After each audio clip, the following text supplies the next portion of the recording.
Teman-teman dan Bapak Ibu semua, memang kemudian menjadi sesuatu yang bisa dimaklumi bila ada saudara-saudara kita yang beragama Kristen menjadi marah, kecewa, dan juga punya rasa sakit hati karena tidak bisa diabaikan bahwa perihal intoleransi ini sudahlah kesekian kali terjadi.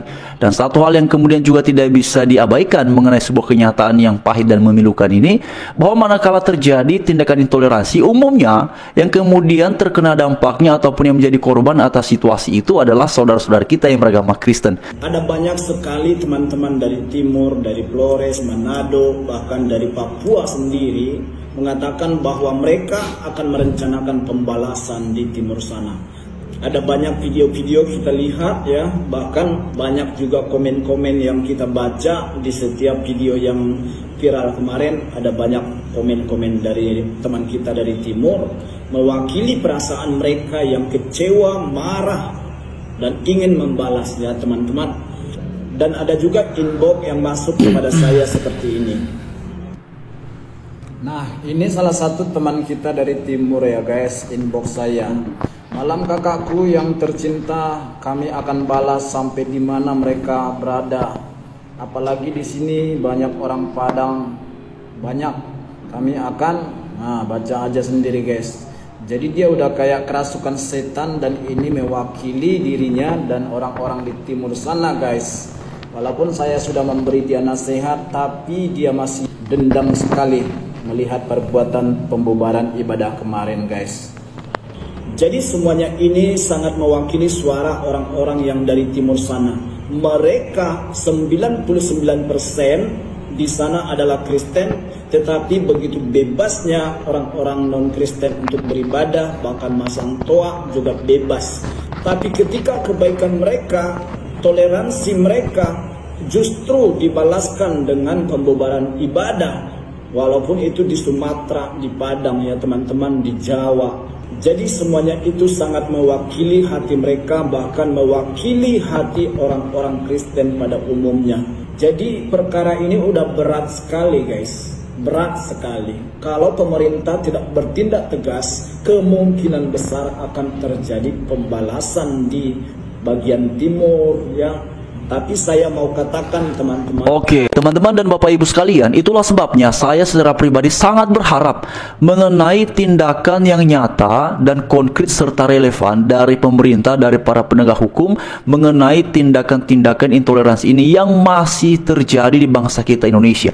Beberapa waktu yang lalu kita sudah merayakan, kita sudah memasuki usia 80 tahun sebagai sebuah bangsa yang merdeka, tetapi tidak bisa diabaikan, masih sangat banyak saudara-saudari kita yang beragama Kristen yang statusnya adalah juga warga negara Indonesia belum merasakan kemerdekaan yang nyata, yang benar-benar bisa membuat mereka nyaman beribadah, nyaman untuk bergereja tanpa ada gangguan, tanpa ada intimidasi, tanpa ada perasaan cemas oleh karena adanya penolakan, yang kemudian penolakan itu diekspresikan dalam berbagai macam bentuknya. Ada yang kemudian merusak, ada yang kemudian berdemo, ada yang kemudian berteriak-teriak, bahkan ada yang kemudian menggunakan pengeras suara untuk mengganggu aktivitas peribadatan saudara-saudara kita yang beragama Kristen.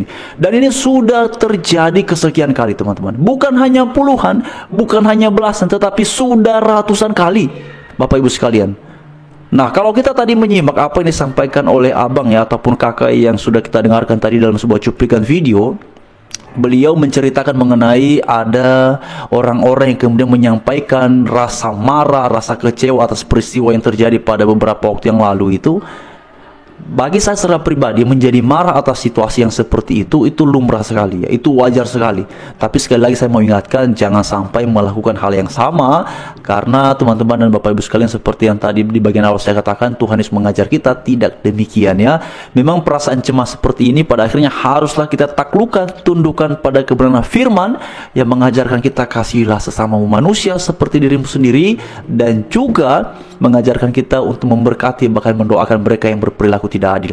Namun dalam hal ini bukan berarti kita membiarkan, membenarkan apa yang mereka lakukan dan kemudian mengambil sebuah konklusi, mengambil sebuah kesimpulan akhir bahwa ya sudah, kita nggak perlu balas, cukup kita doakan, cukup kita mengharapkan mereka tidak berbuat demikian lagi. Tidak juga, tetapi mesti ada tindakan nyata dari para pemerintah untuk para pelaku intoleransi ini haruslah mendapatkan efek jera atas apa yang selama ini mereka lakukan, atas apa yang selama ini mereka perbuat. Nah teman-teman dan Bapak Ibu sekalian, memang kalau kita berkaca ataupun melihat apa yang sudah terjadi pada beberapa waktu yang lalu, ya ketika ada sebuah retreat ya dari sekolah juga kemudian digeruduk oleh warga, memang sudah ada yang kemudian menjadi tersangka, dan beberapa peristiwa lainnya ada yang menjadi tersangka. Tetapi nampaknya kawan-kawan Bapak Ibu sekalian, penegakan hukum terhadap mereka yang melakukan tindakan intoleransi ini sepertinya tidak memberikan efek jera bagi pihak-pihak yang di luar sana